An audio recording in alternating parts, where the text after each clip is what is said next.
Hello everybody, welcome back to Tousi TV, your global news channel. We come to you guys with the latest news update coming from this time Russia, specifically Moscow, as we've had an explosion outside the Kremlin, outside the FSB headquarters, and it's raising a lot of questions because of the reaction from all sides. Of course, both the Russian side, the Russian media, as well as the Ukrainian media have their own propaganda angle on these sort of events and attacks or incidents, as they call them. But at the same time, we're going to give you guys the actual update and the information about what's happened on the ground and who's blaming whom exactly and why.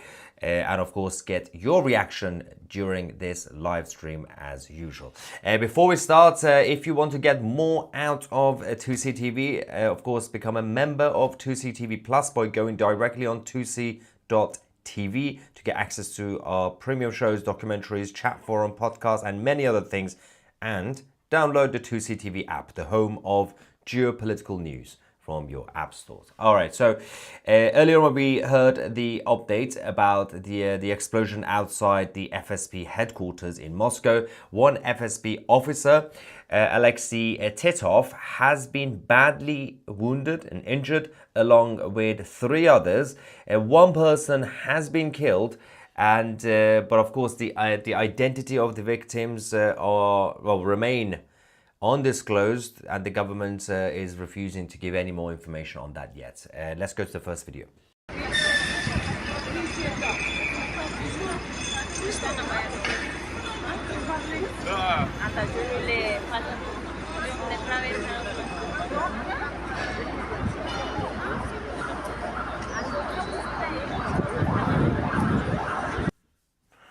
Now, some details about this. This wasn't inside the FSB headquarters. It was at the children's store just outside. And when Alexei Titov was hit, his bag with official ID was found on the street at the scene. Obviously, he himself has suffered severe leg injuries and is now in induced coma.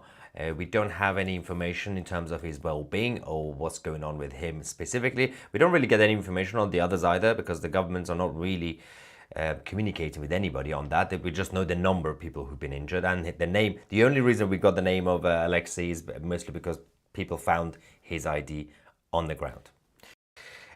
This is the latest video from the scene itself. Then we're going to explain the reaction from multiple sides, including the Russian government and, of course, the Ukrainian government and everybody else in the middle, because the reality of the situation on the ground is that the Russian position is this was just a gas explosion.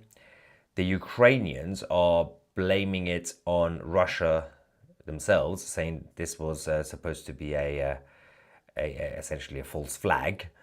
And there are also the anti-Putin Russians who basically say, yeah, it was our fellow anti-FSB guys that, they were going around and trying to do something, but there's no evidence of any group that should be responsible. It's raising more questions because of the way each group, each party in this is basically being extremely defensive. That includes the Ukrainian side, because when they said, well, yes, this was just the Russians doing it, they didn't really get back to the media. They didn't take any more follow-up questions. They said, that's it. The Russian side, the exact same thing. No follow-up questions allowed. They're not going to answer anybody at this point. No reporter is allowed to ask any more questions while they are continuing with the investigation. Now, meanwhile, there is some update coming from the Ukrainian side, which we're going to get to. But first, actually, let's focus on what on earth is happening with the Russian foreign policy right now, because they are keeping themselves extremely busy. Earlier on, the Kremlin confirmed that President Putin had a phone call with the Islamic Republic of Iran President Puppet, Pezeshkian, and they discussed nuclear and alongside all the others, and of course the president of the Islamic Republic raised the issue of Israel and the threat to the IRGC, which Putin, as usual, said, I'm not getting involved with that because he doesn't want to make his relationship with Israel worse. It's from the perspective of the Russians, considering they're dealing with President Trump, the European leaders, the Ukraine and all that, they do know it's not worth it. Just stay out. Even though there were all the other fanatics, Putin fanatics, including Tucker Carlson, who a few months ago was saying, of course, Russia and Putin will get involved if Israel and Iran kick off. This is going to be World War III. And I kept saying for the past year or so, it's like, it's not going to happen. Putin and Russia, they're smart. They're not going to get involved. It's not worth it. And of course, this happened. But they are still continuing this because the Russian foreign policy is currently the priority for Moscow rather than the domestic issues because they got all that under control with their own restrictions on their cities. But one of the main things, apart from the negotiations with the Ukrainian side or the European side in general, is that they are also basically poking the bear when it comes to the United States. They want to have the upper hand against President Trump, which kind of makes sense as a tactic. So India and Russia, of course, have a close relationship. The Indian ambassador confirmed earlier on that the country will intend to continue to buy more Russian oil. Now, of course, President Trump has warned countries, including India, not to do it because it is the same warning that he gave to the Germans a few years ago. This is about 8 years ago, when President Trump said that Germans, you are being stupid, you are too dependent on Russian gas and oil, you need to diversify your portfolio, you never know what's going to happen tomorrow. Of course, then the invasion of Ukraine happened, and the Germans were in a bit of a mess because they were so addicted to Russian contracts. They had to put sanctions on them, but they still needed oil and gas from Russia. President Trump was right about that, but now he's putting more pressure on countries that want to deal with Russia because President Trump wants to basically put pressure on Putin by essentially suffocating his contracts. But the countries, some are listening, some are not listening. A lot of analysts are saying that India agreeing to continue to collaborate with Russia. That's actually on purpose because India has also have a good relationship with the Americans.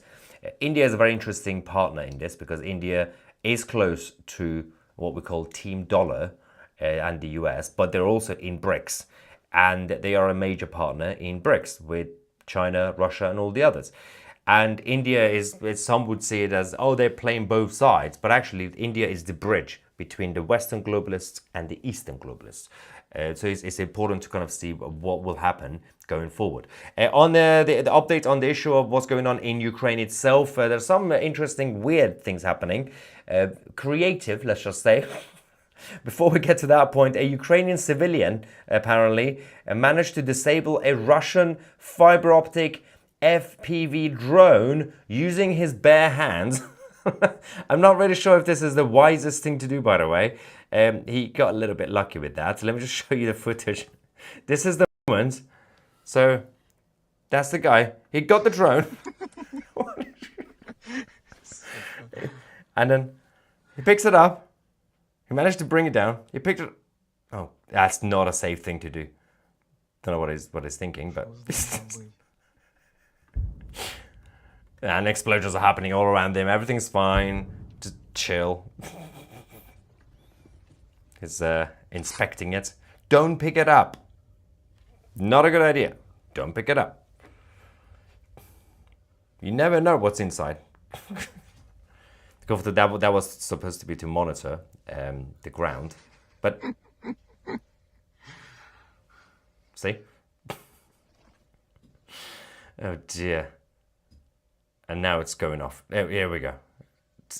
Move. Time to move. It's time to move. Stop being... Oh my God. Anyway, so that's what's happening on the ground in Ukraine. Meanwhile, as you guys know, in the Western European countries, including the United Kingdom of Great Britain and Northern Ireland, we have banned a number of things because it's bad for the environment, right? This is linked. Stay with me. So we banned, well, not we, the government in the UK banned disposable vapes, the vape things. And for two reasons. One was a lot of kids were getting it. Just if the shops just asked for ID would help. But it was also bad for the environment, they said, because they're disposable, they're all plastic, right? But just like with the cars, so in the UK, especially in cities like London, in the name of net zero, the government forced people to stop using cars that is a few years older because it's bad for the climate, right? So you need to stop using those cars. What the government decided to do, this is about a year ago, they sent those cars to Ukraine as a donation. So those cars are being used in Ukraine. Now, the last time I checked, if you care about the climate, if you believe in the net zero stuff, Ukraine is still on this planet. It doesn't matter if the car is being used in London or in Kiev, then it's still going to be damaging the climate if it's damaging the climate.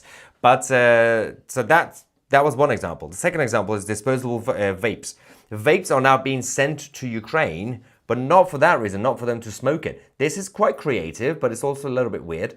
So obviously the single-use vapes were tossed. They were gotten rid of in the UK. But a group in Leeds started cracking them open. They started opening up the vapes and then sending their guts to Ukraine. These people ripped out the batteries and turned them into DIY power banks for Ukrainian soldiers, charging drones, phones, night vision goggles, even cooking kits in the trenches, basically. So all this stuff that the UK banned, the leftover pile is now being sent to Ukraine. It's quite creative. It's a little bit weird, but it's creative. They're using the batteries. It's actually, I think probably you could make an argument that considering that when they got rid of the vapes in the UK, they just threw them away. They got the batteries. So it's still going to damage the climate.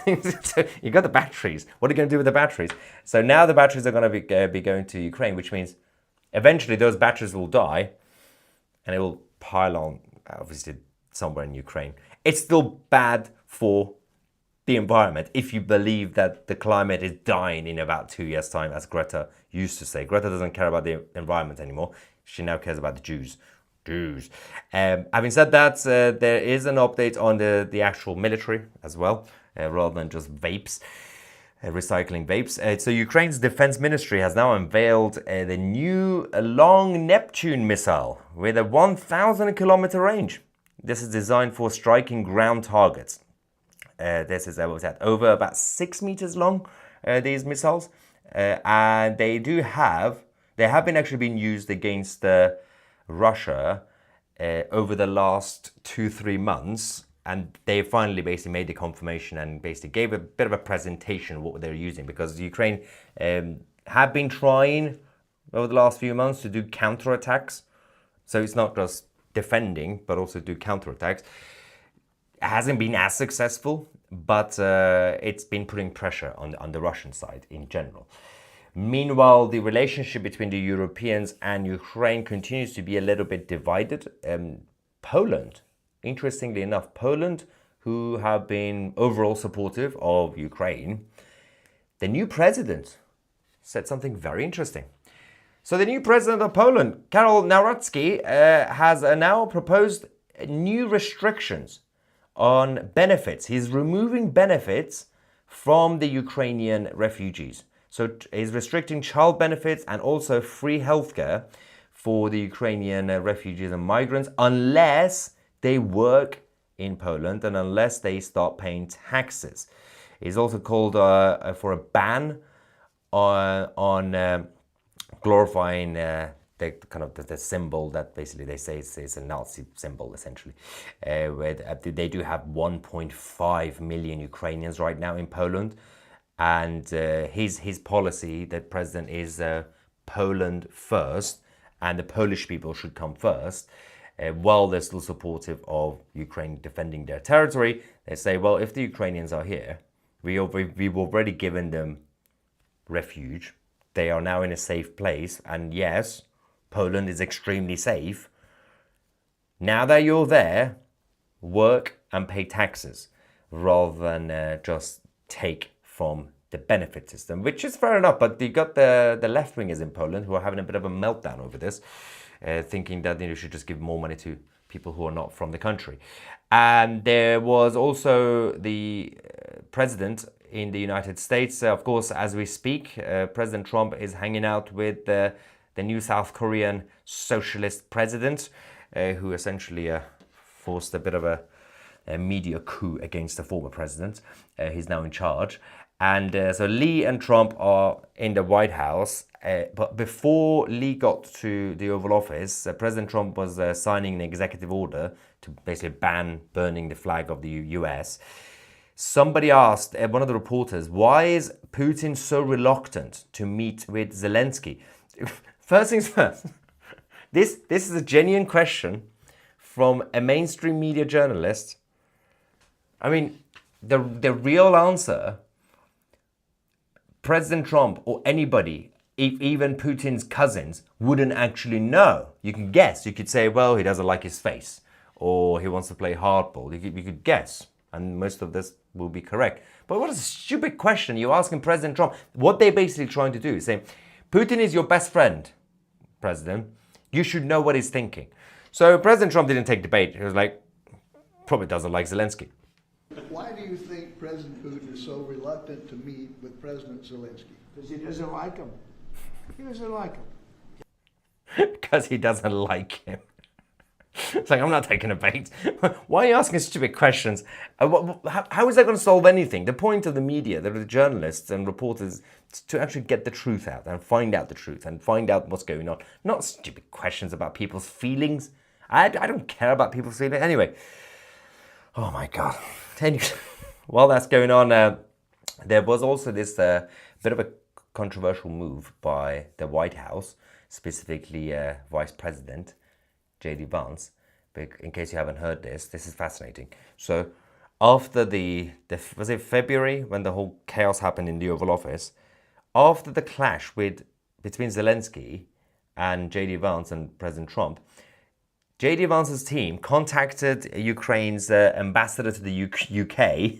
This is Zaluzhny, as a possible replacement to Zelensky. Now Zaluzhny is obviously at this point the strongest potential challenger in the future elections to replace Zelensky as president. But he's kind of rejected the approach, saying that he would announce his political plans privately, and of course he will decide. Basically, he wants to make sure that if he's already becoming popular in Ukraine, against obviously following Zelensky's departure eventually, he wants to make sure he doesn't come across as somebody else basically installed me. Like, he can't come across as J.D. Vance's candidate. It'll be weird. So, of course, he's going to come out and say, well, no, I don't agree with this. I'll come up with my own plans. I'll make the announcement. They're going to discuss things behind the scenes anyway. We know what's going to happen. He's probably going to become president. Anyway, shambolic stuff aside, we got some reaction. Rogue Trooper William Palmer is spamming. Ooh, we have a spammer. Is it still doing it? So, as a reminder, if you're new to Tousi TV, we don't have moderators on this channel. You can say whatever you want. We believe in free speech, even if you criticize me or anything that I like. But we only have one rule. If you spam, if you copy and paste, you will be banned and deported to Gaza. So I'm going to find this, was it William Palmer? I don't think I think he's stopped posting, right? A little bit. Thing is, yeah, I can't see his name. If it comes up again, give me a heads up. I'll keep an eye on him. I can see a different William. I don't want to accidentally ban the wrong William. Anyone who's called William will now be banned. Anyway, we got PG as well saying the words in Russia, hold my vodka. Oh, famous last words in Russia. Hold my vodka. No, famous last words in Russia. Why is the window still open? Oh no. Keep your windows closed if you're in Russia.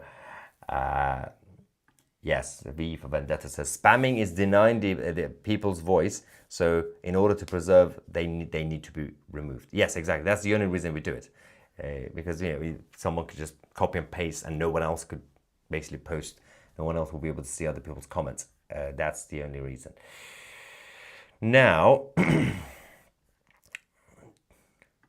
someone says Trump haters are sad, pathetic deviants. Yes. Including the liberal media in the United States. They are fascinating creatures, in case you don't know. Do we have a... I don't know why I'm still trying to find this William guy. I think he's stopped, guys. I think you got the message. It's fine. Let's quickly go. Do you know what time it is? It's time to go to the lovely members of Tousi TV Plus.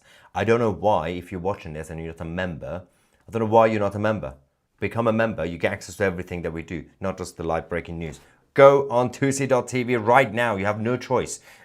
You will get 1 month free if you join as an annual subscriber. And as I said, download the Tousi TV app as well. All right, let's go to the members, see what on earth these guys are talking about. Let's get some, I wish this war would end. I think everybody would. Billions of dollars. And now Carney says air defense and troops are on the table. Scary Tucker Carlson.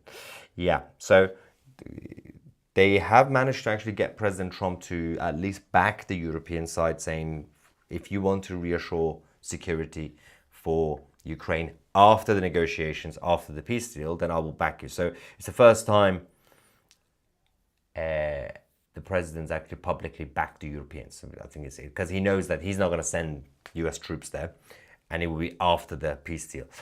Deborah says, I'm a member, I just dislike Discord. Yeah, you don't have to join as a member just to use their chat forum. You get access to everything else. The podcast, which will have a new episode, I think, tomorrow. The Tousi Talks podcast, but also documentaries. We've got a new documentary.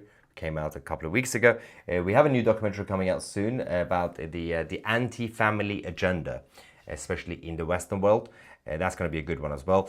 And we've got a couple of big things coming up on Tousi TV Plus. Of course, Tousi TV Plus is our main independent platform. YouTube is the gateway drug to Tousi TV Plus, which you get your breaking news live streams right here for free. Russians are kind of very annoyed by Putin. Annoying. Some are annoying as well. Some annoyed by Putin. Net zero, 95% made in China, and production methods do damage that far outweigh the benefits. Yeah, I mean, if you really care about net zero, just go and knock on the door of China and say, please stop messing things up. What is this? Tousi's views on Gaza are not worth a ham sandwich. Cool. Not really sure what you want me to do with this. Also, I love ham, so.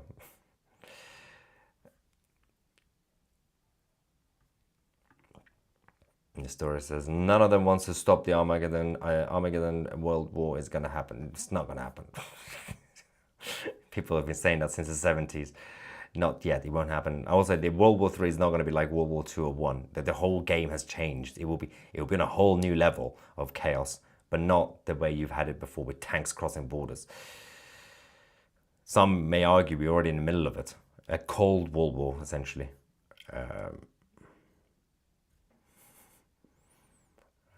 Let's see what we have. Dave says, would you get arrested for supporting West Ham near a mosque? Actually, there are a number of mosques near West Ham in East London. Crazy. Anyway, where's that idiot? And I'm not being specific, but you know who you are. Where's the troll? Okay, now everyone's talking about ham. So I love how you guys, the Tousi TV viewers, are extremely focused. Definitely don't have ADHD. Just get completely distracted. I say bacon, the whole chat is going to be about bacon. Let's test this. Bacon. Now give it half a minute. The whole live chat is going to become about bacon. There we go. Bacon. Bacon on my Tim Hortons bagel. I could say anything, and I could talk about the actual topic, or I could just mention a random word, and you guys will start talking about it as usual. which I love. Bacon soap. Yep, makes sense. I'll back that. Why am I bothering? Why am I even doing this? I'm going to resign. I'm going to get a life. More bacons in the live chat. Thanks for that. You know what? I'm going to go talk to my the Tousi TV bobblehead. Look at him. That's supposed to be me. Does this? I don't know. I'm Indian now. All right. Let's put this here. This is thanks to my future mother-in-law. Well, as of in about 2-3 weeks' time, she'll be officially my mother-in-law, and so I've got to put him here. He's gonna be my sidekick. Anyway, let's take a break because we have to come back. Things are kicking off all around the world. We'll find out what's going on between President Lee and President Trump in the Oval Office. Subscribe to the channel, join Tousi TV Plus. I'm Maya Tousi, and we are the media.